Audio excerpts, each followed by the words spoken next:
Good morning students. देखिए, आपने जो टॉपिक स्टार्ट किया हुआ है चैप्टर आपका है micro organisms friend and Foy. इसका जो माइक्रो ऑर्गेनिज्म है वो आप डिफाइन कर चुके हो। एज अ फ्रेंड आप एक्शन उसके देख चुके हो। अब बात आती है एज अ फॉय। ठीक। अब या फिर कहा जाए कि हार्मफुल माइक्रो ऑर्गेनिजम्स आपके पास में क्या क्या होती हैं। देखिए, microorganisms are harmful in many ways. Harmful आपके लिए वो होता है जो आपको नुकसान पहुँचाता है, और जो माइक्रो ऑर्गेनिज्म है वो आपके लिए काफ़ी टाइप से वहाँ पर हार्मफुल हो सकता है। ठीक। क्योंकि माइक्रो ऑर्गेनिज्म आपको वहाँ पर क्या करते हैं, वहाँ पर ये आपके डिजीज सेपरेट करते हैं, ह्यूमन बीइंग्स में भी, प्लांट्स में भी और एनिमल्स में भी। ठीक। और जो आपका इसमें डिजीज़ कॉजिंग लिम्ब वहाँ पर आपका इसमें माइक्रो ऑर्गेनिजम्स होते हैं, मतलब वो माइक्रो ऑर्गेनिज्म जो डिजीज़ को कैरी आउट करते हैं उन्हें नाम दिया जाता है किसका, पैथोजेंस आपके वो कहलाते हैं। क्या कहलाएंगे, पैथोजेंस आपको उसमें वो कहलाते हैं। ठीक। तो कुछ एक माइक्रो ऑर्गेनिज्म क्या करते हैं, कुछ एक माइक्रो ऑर्गेनिज्म आपके उसमें फूड स्पॉइल करते हैं, क्लोथिंग या कि आपका उसमें लेदर है जो उनको भी वो वहाँ पर ख़राब करते हैं। ठीक। अब जो नेक्स्ट आपको बताया गया है disease causing micro organisms in humans, मतलब जो ह्यूमंस के अंदर वहाँ पर बीमारियाँ फैलाते हैं वो माइक्रो ऑर्गेनिजम्स आपस में कौन कौन से होंगे, ये हमने यहाँ पर देखना है। देखिए क्या बताया गया है, जो पैथोजेंस आपके होंगे वो अभी हमने बताया पढ़ा कि वो क्या होते हैं। पैथोजेंस आपस में वो माइक्रो ऑर्गेनिजम्स होते हैं जो डिजीज सेपरेट आउट करते हैं। ठीक। जो पैथोगन्स आपके पास में होते हैं वो आपकी बॉडी में एंटर कर जाते हैं। एंटर कैसे करते हैं, एयर के थ्रू, जब आप ब्रीथ करते हो, जब आप ब्रीथिंग करते हो तब हो सकता है, या जो पानी आप पीते हो उससे हो सकता है, या जो खाना आप खाते हो उससे हो सकता है। मतलब आपके पास में ये वहाँ पर हवा से, पानी से, खाने से आपके पास में माइक्रो ऑर्गेनिज्म आपकी बॉडी में एंटर कर जाएंगे, और एंटर करने के बाद में आपके पास में क्या होगा, वो आपकी बॉडी में जाकर मल्टीप्लाई होंगे, डिवाइड करेंगे अपने आप को, और उनका नंबर बहुत अधिक बढ़ जाएगा, और बढ़ा हुआ नंबर आपके लिए बहुत ही ज़्यादा हार्मफुल होगा। अब देखिए वहाँ पर एक और मेथड है उनके फैलने का, वो क्या है, डायरेक्ट कॉन्टैक्ट की बात होगी। किसकी बात होगी, डायरेक्ट कॉन्टैक्ट। किसके साथ, एक इन्फेक्टेड पर्सन के साथ। इन्फेक्टेड पर्सन वो होता है जिसको ऑलरेडी बीमारी होती है, जैसा अभी कोरोना वायरस का चला हुआ है। अगर आप एक इन्फेक्टेड पर्सन के कांटेक्ट में आते हो तो आपको भी उसी टाइम पर इन्फेक्शन हो सकता है और हो जाता है। तो ये जो वायरस आपका वो एयर से फैलता है। ठीक। तो देखिए वहाँ पर क्या होता है, आपने क्या करना है, एक इन्फेक्टेड पर्सन से हेल्दी पर्सन में micro organism air, water, food और फिजिकल कांटेक्ट से आपस में वहाँ पर फैल सकता है। और इस वजह से फैलने के मेथड को आप क्या नाम दोगे, उन्हें आप नाम दोगे कम्युनिकेबल डिजीज़। अब कम्युनिकेबल डिजीज़ आपस में वो डिजीज़ होते हैं जो आपके कम्युनिकेट करते हैं एक पर्सन से दूसरे पर्सन में, मतलब एक पर्सन से दूसरे पर्सन में ये जब जाते हैं। ठीक। संक्रमण ये फैलाते हैं।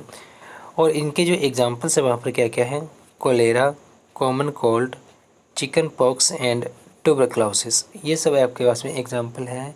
किसके, ये सब एग्जाम्पल है वहाँ पर कम्युनिकेबल डिजीज़ के। अब देखिए जो नेक्स्ट आपको बताया गया वहाँ पर, जब कोई एक पर्सन जो वहाँ पर कॉमन कोल्ड से इन्फेक्टेड होता है, जो वो स्नीजिंग करता है, स्नीज करता है, स्नीज करने के बाद जो वो छींकता है, छींकने से उसके क्या होता है, जो फाइन ड्रॉप्स होते हैं, मतलब जो पानी की छोटी छोटी बूंदें होती हैं जो जुकाम से उसके शरीर से बाहर निकलती हैं, वो वहाँ पर आसपास की वायु में फैल जाती हैं, एयर में वो स्प्रेड आउट हो जाती हैं।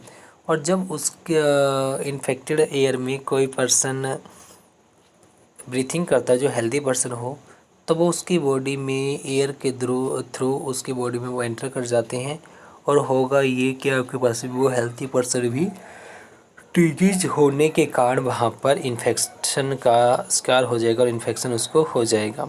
ठीक। अब उसके लिए आपने क्या करना है, उसके लिए देखिए आपने अगर किसी और को बचाना है, बीमारियाँ को आगे फैलने से रोकना है, तो आपने हैंडकर्ची का यूज़ करना है। जो हैंडकर्चीप आपके पास में होगा तो उसे आप छींकते या खांसते वक्त अपने मुंह और नाक पर रखिए, ताकि आपकी नाक से निकलने वाले ड्रॉपलेट्स या वायरस किसी और को ना लगे। ठीक। और जो नेक्स्ट आपको बताया गया वहाँ पर क्या बताया गया है, आपको ये बताया गया है कि कुछ एक आपस में ऐसे इंसेक्ट्स होते हैं या फिर जो एनिमल्स होते हैं जो डिजीज़ कैरी करते हैं, और डिजीज़ वो कैरी कैसे करते हैं, उसका एक बेस्ट एग्जांपल है हाउस फ्ले का। जो हाउस फ्ले होते हैं, मतलब जो मक्खी होती है, ये किसी भी गार्बेज पर बैठ जाती है या फिर एनिमल एक्सक्रीटा पर ये बैठ जाती है।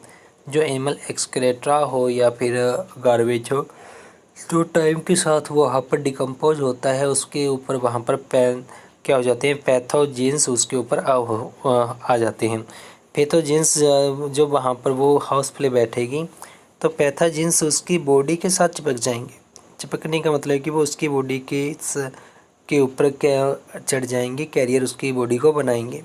अब हाउसफ्ले वहाँ से उड़ जाएगी, मक्खी वहाँ से उड़ेगी तो कहीं ना कहीं जाकर बैठेगी। और अगर ये वहाँ पर क्या करती है, उस खाने पर बैठ जाती है जो आपने खाना है, ठीक। अगर खाने पर बैठेगी तो उस खाने में वो पैथोजेंस उतर जाएंगे, वो बीमारी फैलाने वाले जीवाणु विषाणु वहाँ पर आ जाएंगे। और फिर अगर आप उस खाने को खा लेते हो तो वो बीमारी आपके तक पहुँच जाती है। तो इस वजह से अगर देखा जाए, आपने कभी भी अनकवर फूड नहीं खाना, ठीक।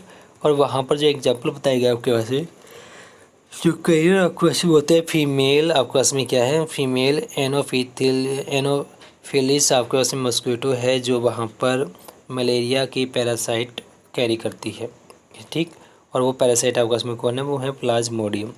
इसी वजह से आपको क्या बताया गया, वहाँ पर बताया गया आपको, वहाँ पर फीमेल एडिस मॉस्किटो वहाँ पर कैरियर है किसका, ये डेंगू वायरस का, ये वहाँ पर कैरियर है। किसका कैरियर रहेगा, डेंगू वायरस का ये कैरियर होगा, ठीक। और वहाँ पर देखिए, अगर आपको मलेरिया या डेंगू को फैलने से बचाना तो आप क्या करो, आप उसके लिए वहाँ पर अपने आसपास कहीं पर भी पानी इकट्ठा मत होने दीजिए। अगर कहीं पर पानी है तो उस पानी को बाहर निकालिए। बारिश का पानी है या वैसे पानी इकट्ठा हो गया है तो वहाँ पर अपने पानी को आपके आस पड़ोस में नहीं रहने देना है। कूलर के अंदर हो या किसी टायर में पड़ा हो या फिर फ्लावरिंग प्लॉट में आपके पास में हो तो उसे आप बाहर निकाल दीजिए, ड्राई कंडीशन में बनाइए, क्योंकि ड्राई कंडीशन में आपके पास में ये जो वायरस होगा ये नहीं फैल पाता, सर्वाइव ये नहीं कर पाता है और ये वहाँ पर डेड आउट हो जाता है, ठीक। इस वजह से वहाँ पर आप मलेरिया के स्प्रेड को फैलने से रोक सकते हो। अब यहाँ पर आपको एक टेबल दी गई है, some common human disease caused by microorganisms. कुछ एक आपको यहाँ पर कॉमन डिजीज बताइए है जो माइक्रो ऑर्गेनिजम्स के कारण बनते हैं। पहला कॉलम आपका है किसका, यहाँ पर पहला कॉलम आपका यहाँ पर ह्यूमन डिजीज का है। दूसरा आपका इसमें पॉजिटिव माइक्रो ऑर्गेनिजम्स आपके हैं, मतलब कौन से माइक्रो ऑर्गेनिजम्स के लिए ये रिस्पॉन्सिबल है। और फिर आपका इसमें क्या मोड ऑफ ट्रांसमिशन आपका बताया गया है। फिर आपका इसमें क्या प्रिवेंटिव मेजर्स आपको बताया गया। प्रिवेंटिव मेजर्स का मतलब कि आपने कैसे बचाव रखना है। पहला आपका है ट्यूबरक्लोसिस, टीबी, वो बैक्टीरिया से फैलता है, एयर के थ्रू ये आपका सेपरेट आउट होता है। फिर आपके पास में क्या है, मिसल्स आपका है, वायरस से फैलते हैं, वायरस इसको फैलाता है और एयर में से ये आपका फैलता है। चिकन पॉक्स ये वायरस के कारण होता है और एयर कंडक्टर इसका होता है। पोलियो आपका वायरस के कारण ये एयर वाटर दोनों से आपका फैलता है। अब उसकी प्रिवेंशन क्या होगी, देखिए इन चारों की प्रिवेंशन कॉमन है।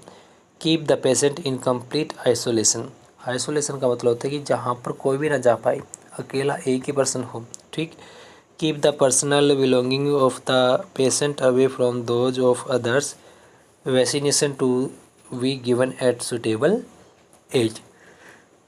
यहाँ पे जो यहाँ पर करना है, क्या करना है, आपने यहाँ पर ये देखिए, आपने कंप्लीट तो आइसोलेशन देना। अगर ये इन्फेक्टेड पर्सन आपके पास में हो जाता है और जो उसको इन्फेक्शन को बचाने के लिए आपने जो पेशेंट हैं उनको टाइम टू टाइम एज के अकॉर्डिंग उनको मेडिसिन आपने दिलानी है, वैक्सीनेशन उनका करवाना है। और जो नेक्स्ट आपका वहाँ पर क्या है, आपका बताया गया कोलेरा और थाइफॉइड। कोलेरा थाइफॉइड आपका दोनों बैक्टीरिया के कारण फैलते हैं, दोनों वाटर फूड से फैलते हैं। और इसका वहाँ पर आपने क्या करना है, preventive measures, maintain personal hygiene and good sanitary habits, consume properly cooked food and boiled drinking water, vaccination, ठीक। देखिए जो बताया गया आपको यहाँ पर, आपने पर्सनल हाइजीन रखना। पर्सनल हाइजीन का मतलब होता है कि आपने साफ़ सुथरा रखना अपने आप को, नहाना आपने है, कपड़े आपके साफ़ हों, ठीक। गुड सैनिटरी हैबिट्स आपके वहाँ पर, गुड सैनिटरी हैबिट्स का मतलब कि जो भी आप वहाँ पर हाथ धोते हो, खाना खाने से पहले, खाना खाने के बाद, या बाहर से जब आप अंदर आते हो तब जो आप हाथ धोते हो वो अपने सैनिटाइज़र से अपने हाथ हैंड वॉश करने हैं, ठीक। काफ़ी आपका वो सैनिटाइज़र वहाँ पर वायरस को फैलने से रोकता है। और साथ में क्या करना है, आपने जो खाना है वो खाना आपका प्रॉपरली पका हुआ हो, कच्चा खाना आपका ना हो, और बॉइल्ड ड्रिंकिंग वाटर आपने यूज़ करना है, मतलब पीने का पानी आपने गर्म पीना है, और वैक्सीनेशन टाइम पर आपने लेना है। जो नेक्स्ट आपका वहाँ पर क्या है, हेपेटाइटिस आपका ए है, जो वायरस के कारण फैलता है, वाटर उसका कैरियर है। Drink boiled water and vaccination, इसका वहाँ पर होगा ट्रीटमेंट। देखिए जो नेक्स्ट आपका है मलेरिया। अब मलेरिया फैलता किससे, मलेरिया फैलेगा प्रोटोजोआ से, और जो एक मॉस्क्वीटो आपका है, ठीक, मॉस्क्वीटो आप उसका कैरियर होता है, मतलब प्रोटोजोआ आपके पास में मॉस्क्वीटो के बॉडी पर होते हैं। और इसमें आपने क्या करना है, use mosquito net and repellents, spray insecticide and control breeding of mosquitoes by not allowing water to collect in the surrounding। देखिए अपने वहाँ पर मॉस्क्वीटो नेट यूज़ करना है। मॉस्क्वीटो नेट आपके पास में क्या होता है, मच्छरदानी होती है, जो आप जनरली यूज़ करते हो कब, जब वहाँ पर मच्छर अधिक हो जाते हैं, आपको सोने में परेशानी होती है, तो आप आराम करने के लिए जब सोते हो तो वहाँ पर आप मच्छरदानी का यूज़ करते हो, जिससे आपको वहाँ पर क्या नहीं होगा, मॉस्क्वीटो आपको परेशान नहीं करेंगे और आपकी बॉडी में वो कोई भी इन्फेक्शन नहीं फैलाएंगे, ठीक। और अभी हमने देखा था उनको रोकने के लिए क्या करना, आपने उनको रोकने के लिए आपने वहाँ पर कभी भी पानी इकट्ठा नहीं होने देना है अपने आस पड़ोस में, ठीक। जो नेक्स्ट आपका वहाँ पर डिजीज़ कॉजिंग माइक्रो ऑर्गेनिजम्स इन एनिमल्स में वहाँ पर जो माइक्रो ऑर्गेनिजम्स हैं जिनके कारण डिजीज से सेपरेट आउट होती हैं, वो कौन से होते हैं, या फिर यूँ कहा जाए कि आपस में वो कौन से माइक्रो ऑर्गेनिज्म होंगे जो एनिमल्स की बॉडी में वायरस या फिर इन्फेक्शन क्रिएट करते हैं, ये पढ़ेंगे हम नेक्स्ट पार्ट में। Thank you.